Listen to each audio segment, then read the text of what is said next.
Hello everyone, I'm Stefan and today is the 22nd of October 2016. I'm going to talk about a lot of things. I have way more to say than I have time here. So this is the quick outline. I'm going to give you a quick intro. I'm going to give you a quick history of crypto from the last like 15, 20 years.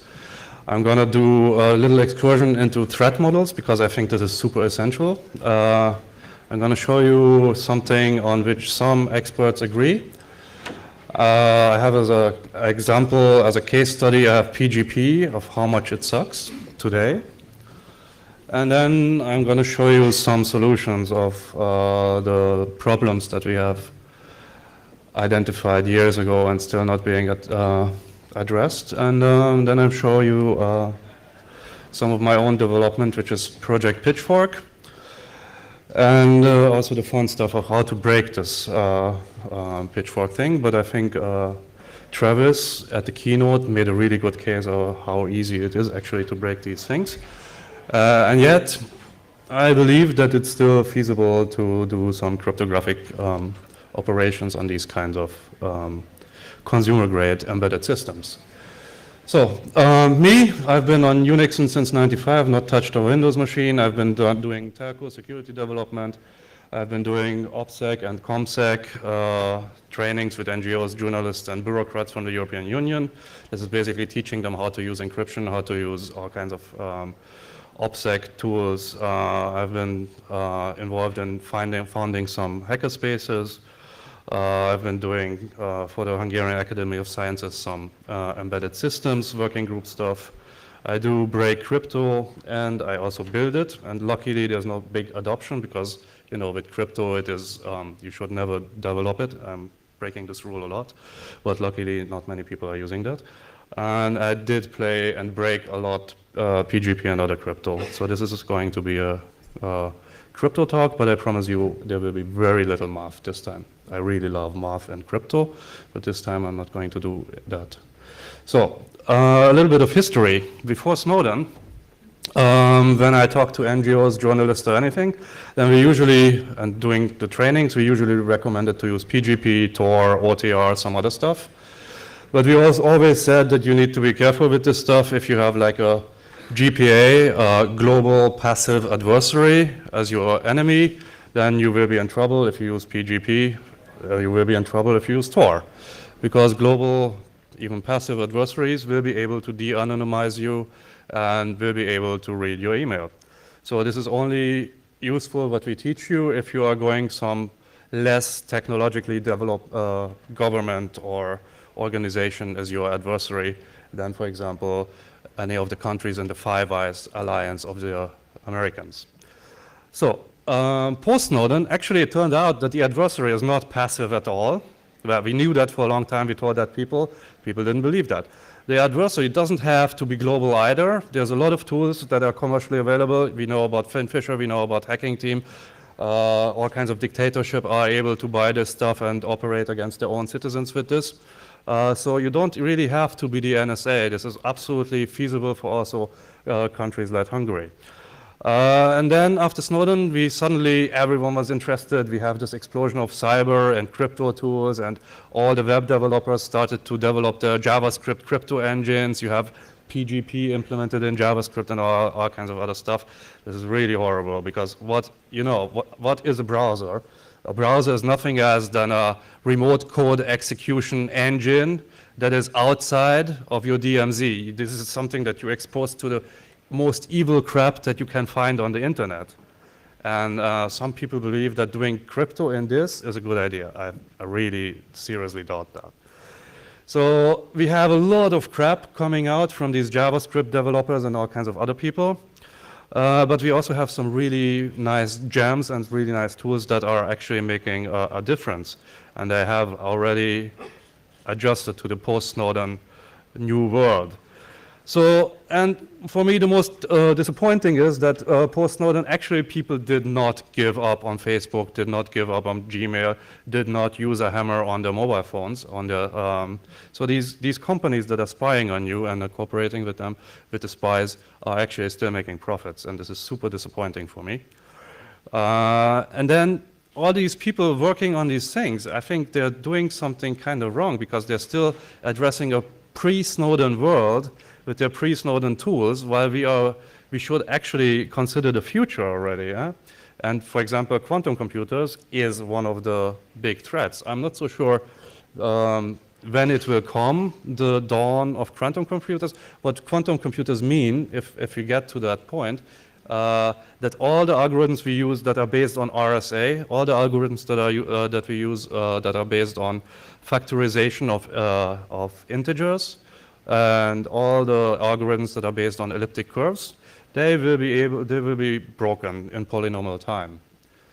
When we get there, we don't know. But the pessimistic estimations show that it's maybe only 15 years from now. So if you write something now that is discriminating, you might be in a bad luck in 15 years if someone is able to decrypt that because post-quantum is available then.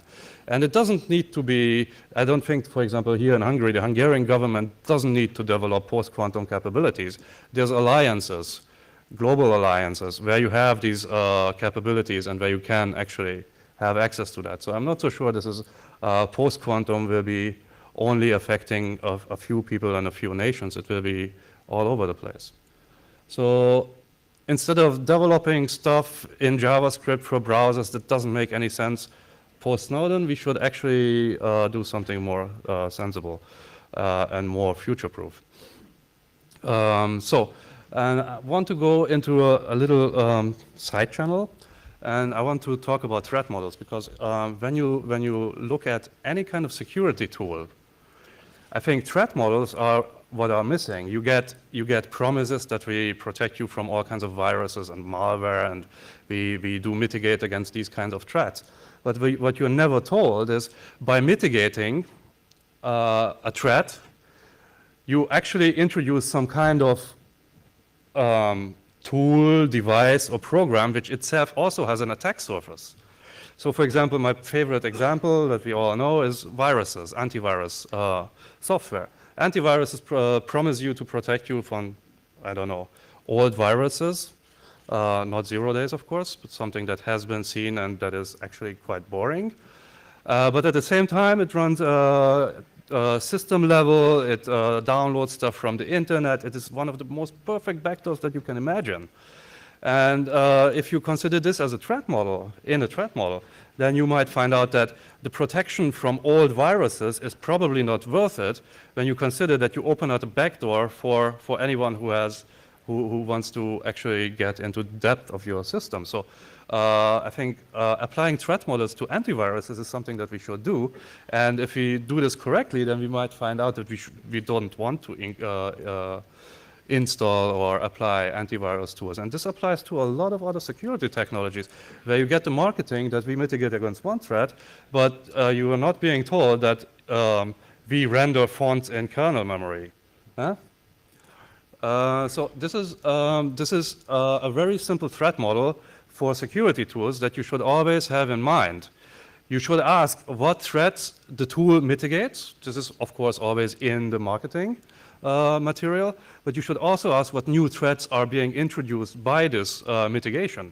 And this is a super interesting question to ask, and usually you get no answers to that.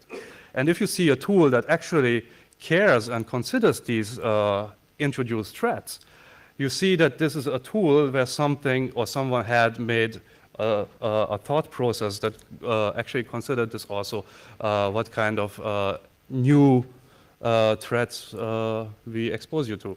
And then we also need to model the adversaries, of course. I'm going to come back to this a bit later. I dubbed this the 4C adversary model. It's a very simplified model of adversaries that exist. The 4 Cs are the citizens, the corporations, the criminals, and countries. So it is super simple. If we consider a citizen, a fellow citizen, in generic terms speaking, as your adversary, that might be your mom, that might be your sister. That is a very different threat actor than a criminal from the Ukraine, or that is a very different threat actor from corporations like Facebook or Google, who still have to operate within the confines of law. But countries And criminals don't do that. So they can do a lot of other stuff that citizens and corporations might not be able to do. But then corporations also become kind of extra legal, so there's also. So I usually simplify the threats or the threat actors to these 4 Cs. And depending on that, you can decide which tools to deploy or to protect yourself or your clients. So the PGP threat model, I already said that. We have a passive adversary. This is coming from the 90s. And it basically doesn't provide anything more than CIA. I don't know how many of you people know confidentiality, integrity, and authenticity. This is 3 properties of crypto protocols, but there's like a few dozen more, at least, when we only talk about messaging, and usually PGP is used in messaging. There's a super nice paper I'm going to show you a bit later. And the threat model in 2006 is actually that adversaries can control the victim's environment, your network, your computer, recover your keys using malware, you know, hacking team on your Windows machine that you don't update because the new, your favorite game doesn't run on Windows 10 or something. Yeah, it is easy to archive cryptograms. I did some research. I can do on a 6-7-year-old laptops filtering of binary cryptograms, encrypted messages on a 10 megabit link easily. So, and this is with a generic hardware platform. If I do this with custom-made hardware, then I will be able to filter all the cryptograms much more easily. And I can make a copy of that. And then afterwards, I can go to your Windows PC. I mean, I'm talking now not necessarily about you as an audience here, but consider an average journalist or an average NGO employee who is not so technically competent. If they store, and these people are doing a lot of important work, like investigative journalists, for example, and trusting them with the secrets and expecting them to have PGP keys is totally nonsense, because on their host, it's so easy to phish them, to install some malware, copy out the PGP keys. So the threat model is actually much worse, and PGP is not something that people should use. And then you have all kinds of other attacks when you go to customs. They want to see your laptop. Then you have, when you order stuff, it might be interdicted, and during shipping, there's extra hardware installed that is a backdoor, for example. This all can happen. This is the threat model in 2016. This is super far away from the threat model of PGP in the 90s. So a lot of people actually recognize this over the last few years, and a lot of people and a lot of experts agree. So, for example, Christopher Soghoian, there's a lot of people who don't like him because he's also doing stuff in malware legislation, and he's not so happy. There's a lot of people not happy about it. But he's also doing a lot of good stuff when it comes to civil rights, civil liberties. He's the chief technologist for the American Civil Liberties Union. This is like in Hungary, TOS. He's taking a PGP break. Bruce Schneier, in generic terms, said the same things about email, but when he talks about encrypting and securing email, this is basically referring to PGP, because this is what we're using today, and he thinks it cannot be improved. And I guess I agree with him. So he recommends to use OTR or Signal. SecuShare is a group of people who do all kind of security-related messaging, chat protocols and stuff like this. They came up with a list of these 15 items that is wrong with PGP. Some of these items come from me, actually. Then Matt Green in 2014, Matt Green declares it's time for PGP to die, because the keys suck, the key management sucks, there's no forward secrecy, all this stuff. Saltback, the guys who are behind what's the name? This web where you can upload your PGP keys. Anyway, doesn't matter. And Leap, they also want to fix messaging over email. And they found a lot of problems. One of the problems is, how do you discover a public key? How do you validate it? How do you ensure the valid availability? And how do you revoke this? These are all things that are kind of neglected, and it's super hard to do.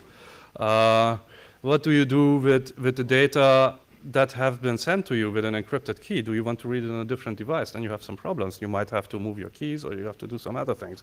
So this is really, there's also this distinction between data in transit and data at rest. I think we should use very different tools for those two things. And so on. There's a lot of problems by all these people. And then there's a seminal paper. Do I have? No, I don't have the proper credit here. Sorry. So this is a paper that goes through all the properties that are relevant when you do encrypted messaging. And this goes way beyond the basic CIA, the confidentiality, integrity, and authenticity. There's like, I don't know, maybe a 60 or so properties. I'm going to show you some of them. I have backup slides, a lot, where I have almost the whole paper quoted. It's super interesting. I really recommend everyone this paper. It's called SOK Secure Messaging, if you can find it. It's super easy. It's super interesting if you want to do an assessment of a messaging, crypto messaging protocol. These are all the aspects that you should consider besides the CIA. And this is pretty damning, because this paper actually considers PGP the baseline.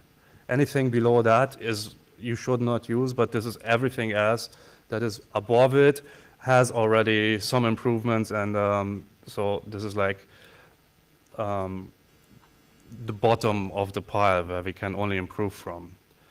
So one of the biggest problems with PGP in this case, but also applies to other encryption technologies, you can say the same about S-MIME, for example, is that it has fingerprints. It is super easy to identify PGP packets that contain encrypted data. This is what I said. I can do this on a 6-7-year-old laptop on 10 megabits on wire speed. It's super easy to identify only the parts that are encrypted. So I only have to store them. And I have a little archive of all your encrypted messages going back 20 years.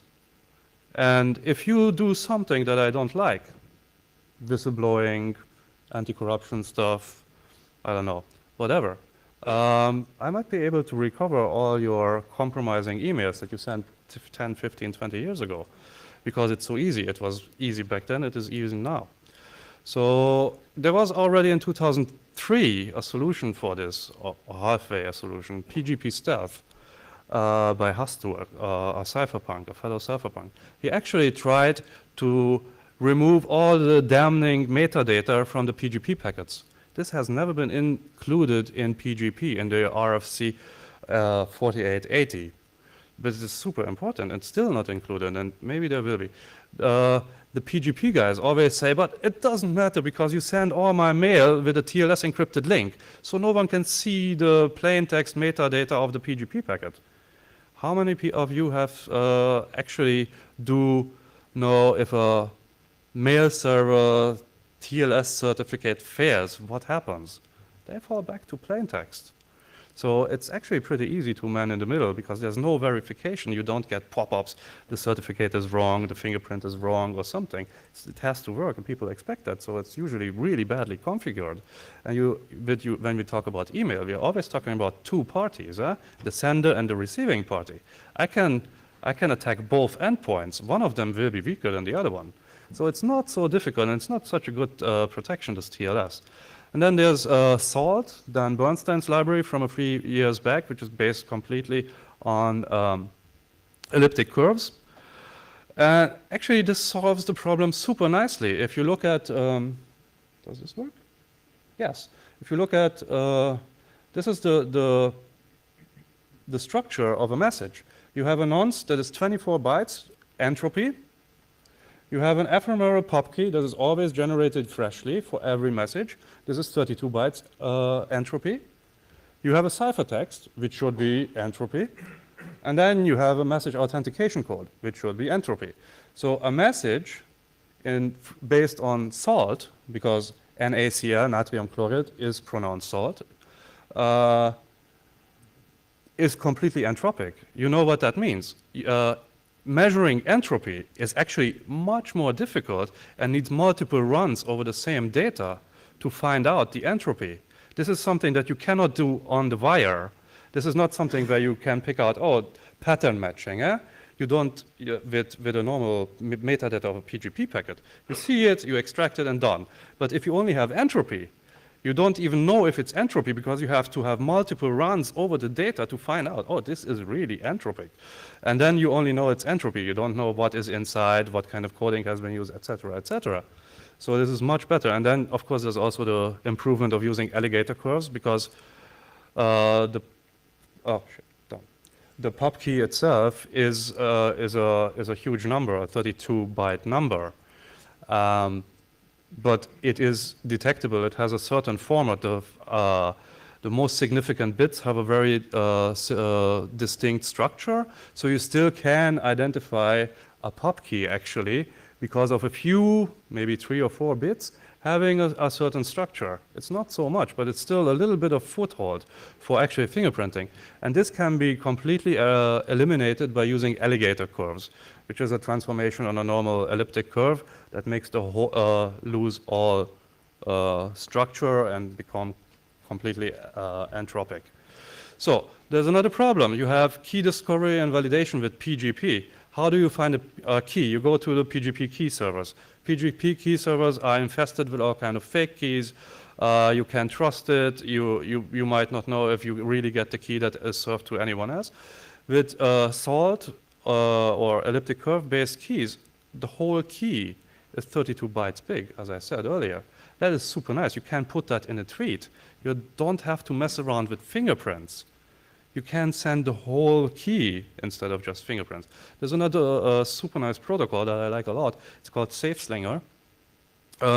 It is a protocol that runs on Android phones, and people have to meet and they exchange their keys via Bluetooth in person. And they actually verify and make sure that you cannot accept a key that you should not accept. The protocol is really well thought out. And it also has nice insurances. I would really recommend people who are into the key exchange problem.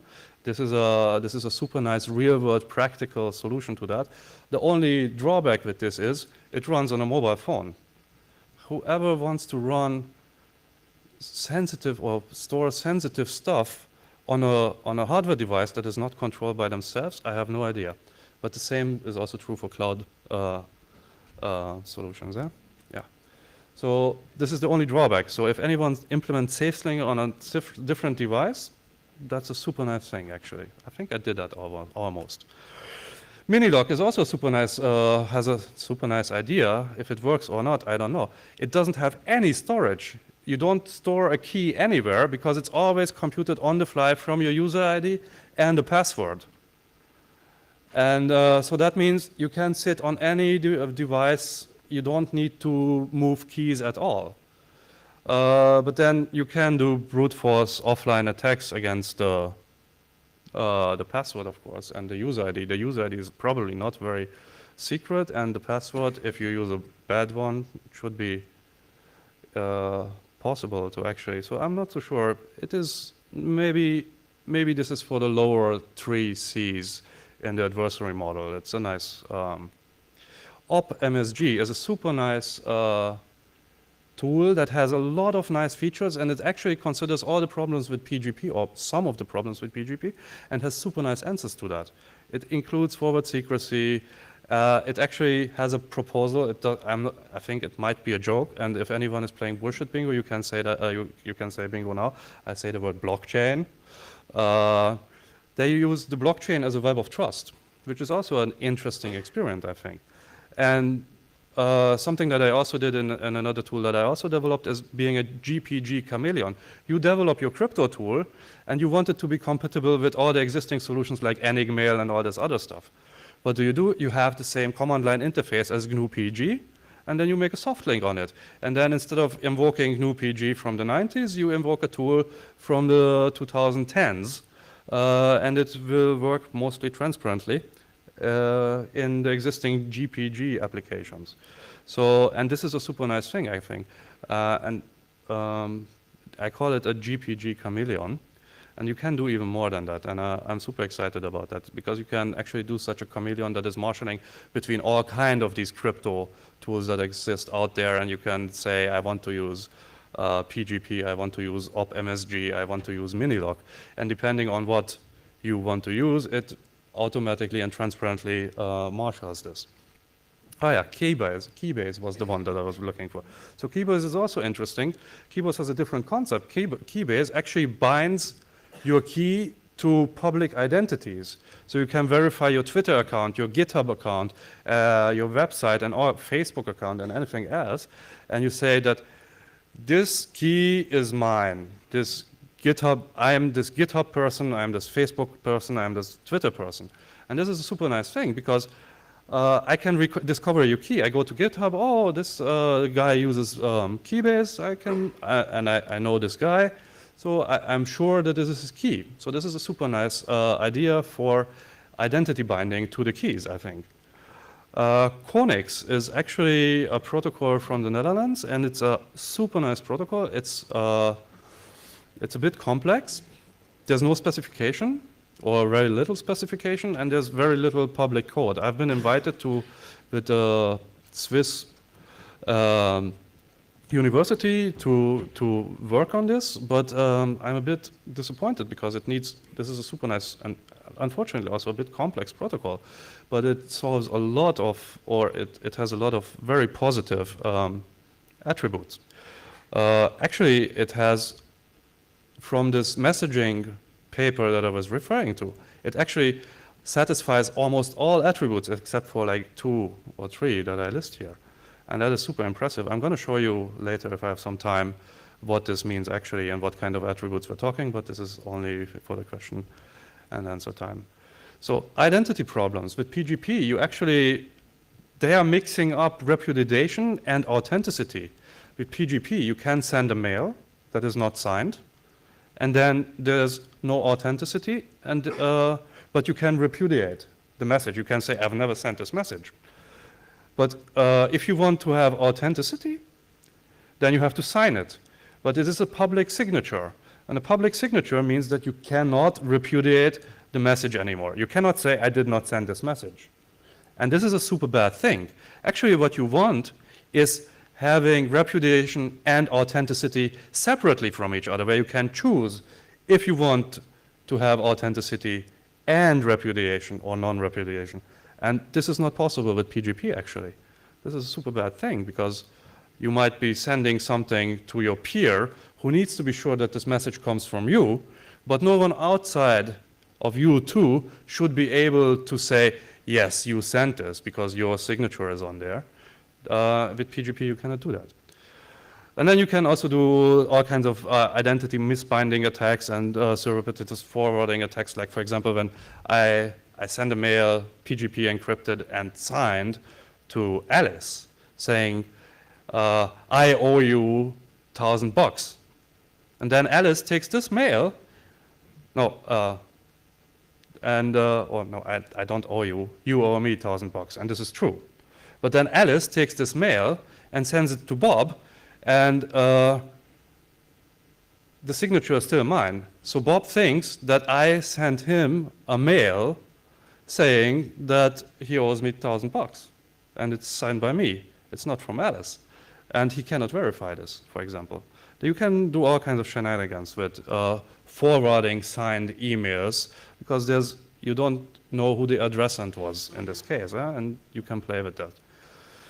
There's solutions for this. You can do authenticated Diffie-Hellman stuff. You can actually do something like OTR, where you have ephemeral keys and do signing with those. And you can do stuff like Signal does and the axolotl protocol with triple DH. This is triple Diffie-Hellman. It's a super nice protocol. It's almost like signing, but it's not signing at all. PGP also has requires SHA-1 and does this sorted and iterated keys. This is like a key derivation function in PGP, but it's kind of like from the 90s again. So it's not time and it's not really memory. It's definitely not memory hard. So actually, offline brute force attacks on keys are pretty easy with, not easy, but much easier than if you use some modern key derivation function. Also, there's a lot of questions with anonymity, going back to the repudiation and all this metadata. My favorite of all the solutions that we see out there is Pond. It also elegantly solves spam because you have to first ask for permission to get into a group that can send you messages. Percy++ is a private information retrieval protocol, which allows you to ask, for example, for a key from a database without the database actually knowing which key you're asking for. So the database has absolutely no clue what you're doing or what you're requesting, and that is a super nice thing. Dissent and Pinch and Gate are also private information retrieval systems. You can also run the key server over SSL and as a Tor hidden service. This also gives you more anonymity, but still, you also have to regularly regenerate or refresh your keys because other people might expire their keys, have new signatures on that. So you have to regularly, with PGP, you have to refresh your keys. And that actually exposes your social network, your PGP social network, to the key server if you do this at once. So you don't want to do that. So you actually, with parsimony, you can do very rarely just one update to the PGP key server, asking one over Tor, and this way you don't really disclose your social network. So anonymity with PGP is not so big. There's a lot of stuff holes to be filled in. And then looking into the future, this is all stuff that we should have solved in the last 15, 20 years. But the future is post-quantum, actually. There's a few tools that actually do that already. CodeCrypt is a super nice tool. It does McAleese and hash-based Merkle trees for signatures and for encryption. And it's well thought out, I think, and it's quite good code. I would really recommend, if you're looking for a few new tools for doing your encryption, I would recommend you CodeCrypt and maybe OpMSG that I showed you earlier instead of PGP. I also did my own implementation of Sphinx and with Ketchup. This is for signing only. You can play with that. This is the GitHub is really just for playing. There's other crypto stuff to play with too. So, and then you have one of the biggest problems, of course, is you have no forward secrecy. So when I don't know, Bodoki Tamás plays his game, downloads some crap from the internet, included as hacking team malware, and suddenly the local government has the encryption keys from an investigative journalist in Hungary. And they can read all the past emails and also all the future emails of him without him actually knowing this. And he's using PGP and thinks that PGP will protect him and his sources. It might not do that at all, actually, if the key is already compromised. So how do you compensate for that? First of all, there's smart cards, PGP smart cards where you can put your keys on and they have a smaller attack surface. You need to be more specialized. Attack tools probably cost more. I don't know if Hacking Team has even an offer to automatically extract keys from smart cards, for example. I think not. So this actually raises the bar a bit. You can also use free software tools like designs like GNUC. It's from like 10 years ago. A Japanese free software foundation did actually a PGP embedded little dongle. And the new one is SC4. They call it HSM, but I think that's a bit of exaggeration to call these things HSMs. Anyway, or you can use symmetric cryptos with one-time keys instead of public key crypto, because public key crypto today is RSA and elliptic curves. But then you use symmetric keys, and then you have the key distribution problem again, because you have to give out the keys. And then you can use offline keys. So, and then you can use axolotl. Axolotl has a problem. Oh yeah, this is interesting. Oh. You see this? This is all the attributes that the axolotl protocol actually satisfies besides the CIA. You see the CIA is here, but there's a lot of other attributes from the SOC messaging paper that actually the axolotl protocol itself has. It has a lot of pros, like for example, it can also do multiple devices. The biggest problem is it tracks state. Every time you receive or send a message, you have to store the key again. So you cannot store your key in ROM. You cannot store probably your key in a smart card, actually. And it's also only for data in motion. Yeah. So I have another experiment, which I call PBP. I developed an experimental perfect forward secrecy module for that. And I also implemented the axolotl protocol that is used in Signal. You can use that, and but I don't recommend you the raw version. But it's nice to play with. And it's actually possible. This is like a proof of concept. So, but the pitchfork is actually something that exists, and I would like to recommend you to actually use and play with it. The logo, and oh, wrong key. In NSA document style, the pitchfork is a device for compartmentalizing key material and cryptographic operation in a small and durable USB device. And it's also a generic computing device. So if you have kids and you want them to learn embedded, or like you did when you were young on ZX Spectrums or Commodore 64s or anything else, you remember those times when you were hacking on that on low level? This is a device that you can do that again. And it's like my childhood to play on this. So you can also just to play with it. It's super nice for giving to kids, if only without crypto even. I have pics of the pitchfork. These are a happy bunch of pitchforks here. All communicating and being happy with each other. And the pitchfork actually does mitigate a few threats. It actually creates a locality to your secrets. It removes your secrets from your general computing device, your phone or your PC. It removes the traffic analysis. As I showed you earlier, there's no fingerprinting as in the salt-based structures. The attacks from the host via USB are also kind of mitigated. There's also mitigations against short-term compromise when you are on a border or when you have security checks or something.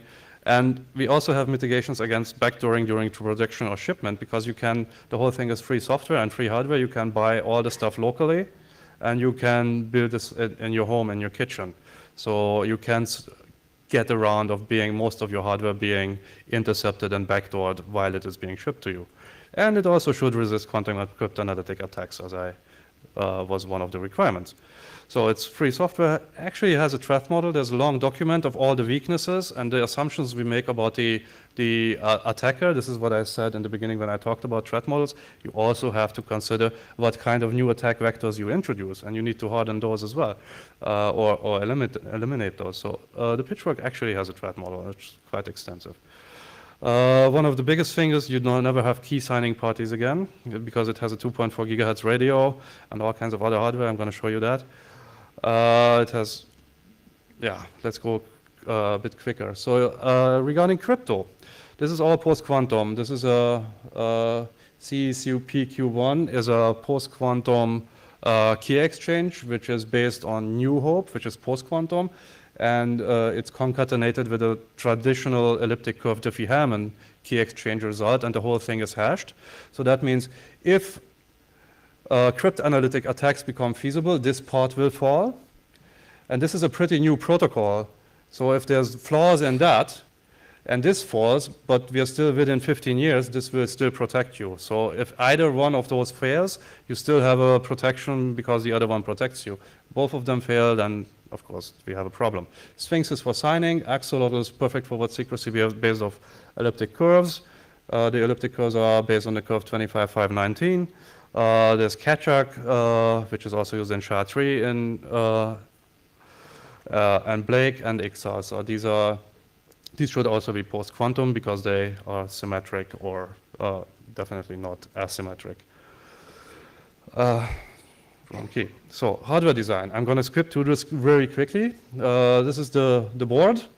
If you communicate with your laptop or your mobile phone, then you use the USB port. If you communicate with another pitchfork, then you use the radio interface. You see here, this is an antenna actually, and this is the radio interface. You have an SD card reader. You have 5 buttons.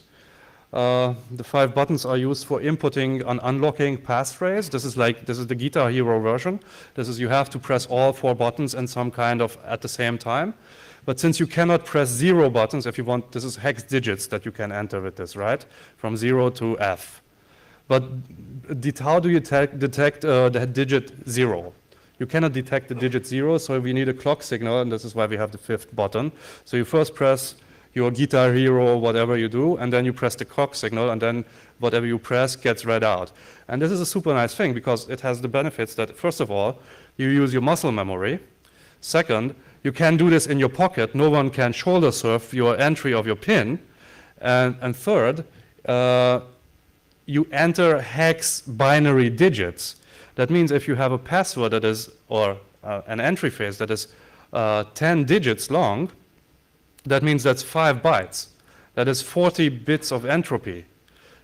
Getting to 40 bits of entropy with a normal password takes you much longer. You have to use a much longer password than here. So this is actually something that I'm super excited about, because in a very restricted environment, you can do something that is much, I think, under circumstances, much stronger than a normal password or a normal password entry system. But it also gets getting used to. I'm sorry, learning curves. So you have an OLED display. This is also super important because it gives you feedback, actually. It tells you what is happening, and this is something that you need to know. You need to know what key is accessed and why, and do you allow that or not. And this is a problem with smart cards. If I have a smart card-based device, I cannot tell what is being done with the smart card, what is being encrypted, what is being signed, because there's no feedback with that. And also with smart cards, you actually have to unlock the smart card with a PIN code. And you usually enter the PIN code on your computer, on your PC, on the thing that is maybe malwared. And you don't want that, because then the malware can record the PIN and can replay that and can do their own stuff. And then your whole compartmentalization doesn't mean anything. So you need actually physical input and output on the key compartmentalization device to get feedback, which you don't. And then, of course, you also need an external entropy source, because you don't trust really the CPU. Battery charger, some switches, super boring. And then this is the CPU, of course. The whole device is super simple. This is the whole design. It's if you want to learn this kind of stuff, you can do that with this. This is a close-up of the device. I have some here. If you want to touch them and play with them, you can do that. There's an alternative form factor. I also designed the whole device in a Nokia 3310 board. So you just pop out the old Nokia PCB, and you put this back in, and you can reuse the case, you can reuse the keys, you can reuse the battery, and you can reuse the LCD. So, and it's much cheaper than the other version, but it costs $10 less. And you can buy old Nokia 3310s for, I bought 6 for $20. So I have some spares. The Nokia schematics. It's very simple, similar design. The only thing that changed is I have to drive the keyboard in some different way. And the keyboard is 16 keys, not the 5 keys I have in the Guitar Hero version. I'm not so happy about that. I like the Guitar Hero version better. There's also the smartwatch form factor. This doesn't work yet. I need to find a producer, but this is super cool. This is waterproof. But here the input is how do you import a passphrase here? I have no idea. So this might be not such a good idea. Then the NATO form factor from the 80s. I love this design. Man, I want to have my devices in this kind of form factor. The challenges. I fucked up USB a couple of times, which if you know this USB killer device that was in the press a few days ago, I can do this for a long time. I just reverse the wires on your USB, have a battery on it, stick it into a laptop, it gets destroyed. Or you just simply reverse the wires in a USB cable, mark the USB cable with red something, so you know, don't use this in normal devices because it will kill stuff. So this is, you can actually use the pitchfork for killing CPUs, PCs, laptops, smartphones, whatever, for a normal consumer, of course. The biggest problem is that I made in the design, it's a left-handed pitchfork, actually. I cannot use it on my right hand. I have to redesign the whole thing. The proper and the key derivation function. You cannot be time and memory hard in this restricted environment. You have only 128 kilobytes of RAM. So you cannot be memory hard at all. And the speed here, the capacities of the CPU is also super small. It's like 120 megahertz.